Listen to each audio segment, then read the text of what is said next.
So I have ulcerative colitis, which I've mentioned before in videos, but I don't think I've ever really gone in depth about it. I know that some of my viewers also have UC because you've mentioned it in comments, and a lot of you have been asking me to talk more about it. So I thought, why not? Let's talk about our bowel movements. I have no idea what the sun is going to do, so we're just going to roll with it. So ulcerative colitis is a form of inflammatory bowel disease, or IBD. Crohn's disease also comes under this umbrella, but UC and Crohn's are different to IBS, which is irritable bowel syndrome. Kind of similar, but different families. The last time I checked, I think it was about 1 in 100 people have ulcerative colitis. So that's like a lot of people, but not many people talk about it because it involves poo. It involves shit, it involves diarrhea.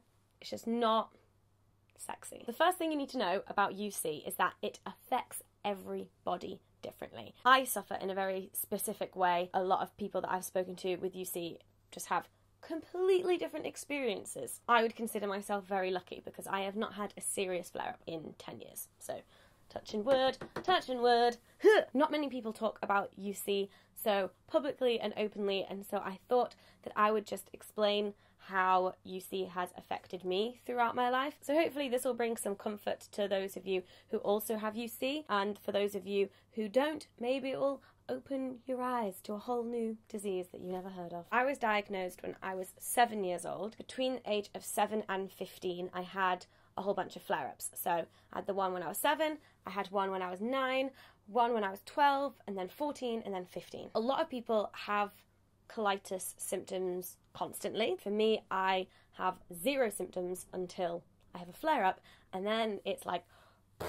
So the symptoms that I get are extreme abdominal pain. Whenever I get that pain, I need to run to the toilet, and diarrhea. It can be anywhere from like 10 to 20 times a day, and then it will also wake me up in the night as well. So you can imagine that when I'm in the middle of a flare-up, I can't leave the house. I'm like, well, can't have a life now. I had a colonoscopy when I was 7, which is how they diagnosed me. I had another one when I was 15 because that flare-up was especially bad. And then I had another one when I was 18 when I moved to adult care. I had my last colonoscopy in 2015. And now I'm at a place where I think I have to have colonoscopies every 5 years.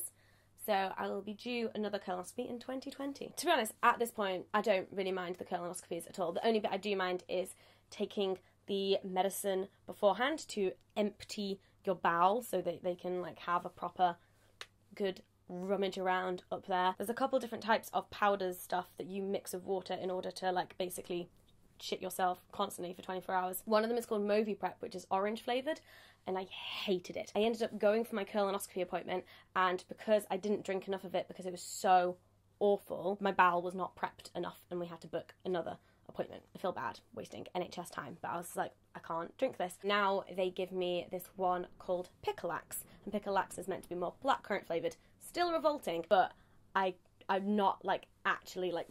Moviprep is like the default one that they'll give you. If you don't like that, you can ask for Picolax. You can ask for a different one. Definitely do that. So throughout all my flare-ups during childhood, they would usually last for a few months until the medication that they put me on had kicked in and it'd beaten it, and then I could go about my normal life again. I'd like to think that if I hadn't been on steroids since I was 7, I would maybe be like a few inches taller. My whole family is short, but I am like the shortest out of them. Those damn steroids. I could have had a couple extra inches in me. Most of the time the steroids would work. The side effect of those steroids was I got huge puffy cheeks, especially when I was 12. Oh, it was bad. Being in year 7 and like having huge puffy cheeks, acne all across your forehead, and a massive appetite, not the best for trying to avoid bullying. But when I was 15, the steroids did not work, and also the colitis was very different because I wasn't only having diarrhea, I was also vomiting. When I went in for a colonoscopy, they also did an endoscopy, and they found loads of ulcers down my esophagus too. Normally when I have a flare-up, I have like just as much energy. The steroids give me like a huge appetite. I'm like going about my normal life, except I have to always be aware of like where the toilet is so I can go at any minute. People just looking at me wouldn't know that I have ulcerative colitis or anything like that. But when I was 15, it was so different. Like I got ill. I got really, really ill. Normally I would put on weight when I was having a flare-up because I was eating so much from the steroids, but the steroids just weren't working and I was vomiting everything up. I ended up in hospital for about 11 days and I lost 1.5 stone total during like a 2-month period. I remember when I got discharged from the hospital, I put on the jeans that I was wearing when I came into the hospital 11 days before, and they just fell off me. Like, I just couldn't fit into them. The other thing that seems to be a pattern in my colitis is that every flare-up happened around summer exams time, and one of the theories is that it can be triggered by stress. The last big flare-up that I had, the one when I was 15, I remember taking my exams around the same time when I started to feel ill, and I remember having a double exam one day, so one in the morning, one in the afternoon, and I told my teachers what was happening, and so they let me go home in between the 2 exams, and I just slept. So I like went in for one exam, went home, napped, came back for the other one, and as soon as I'd finished that last exam, as soon as it was meant to be like summer, party, you know, GCSE's over or whatever, I just got ill. My body was just like, and let's collapse. After the one when I was 15 that was really bad and the steroids weren't working, antibiotics weren't working, like nothing was working, they put me on what was then a really new treatment called infliximab. You had to go in for like 3 sessions. The day after my first session on infliximab, I was like, I'm feeling so much better. I like ate an actual plate of fish fingers. Hospital food. It's great. So I actually did have a mini flare-up in November last year, 2016. It lasted maybe 2 weeks and I was terrified. I 100% knew that the symptoms were colitis. So the hospital that I'm registered at, there are specialist nurses. Patients get direct access to them through their phone number, and so you can just call them up and be like, I'm getting symptoms, what do I do? They told me to double the dosage of the Asacol that I was on, which is the medication that I just take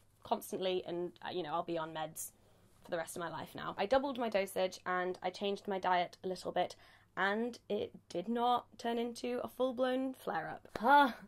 So grateful. But yeah, I don't know why it came around that time. Was I stressed in November? Maybe. This is what I'm taking. This is Asacol, mesalazine. I'm still taking the double dosage because I don't want to risk that. I used to be on azathioprine, which is an immunosuppressant. I'd been on azathioprine for 9 years, which meant my immune system has just been weak for 9 years. And at the time when I first moved to London, I was living in a converted warehouse. My bedroom had no windows to the outside world, and I was getting ill constantly. I was either always coming down with something, or recovering from something, and so I just stopped taking the immunosuppressants. When I next saw my specialist nurse, I was like, oh, I came off them, and she was like, okay, you're doing fine, so that's okay, you've had no symptoms, but we would have weaned you off it, but no worries. I was like, oh, sorry. So I came off the azathioprine in February 2016, and then my mini flare-up came about in November 2016, so I don't know what that means.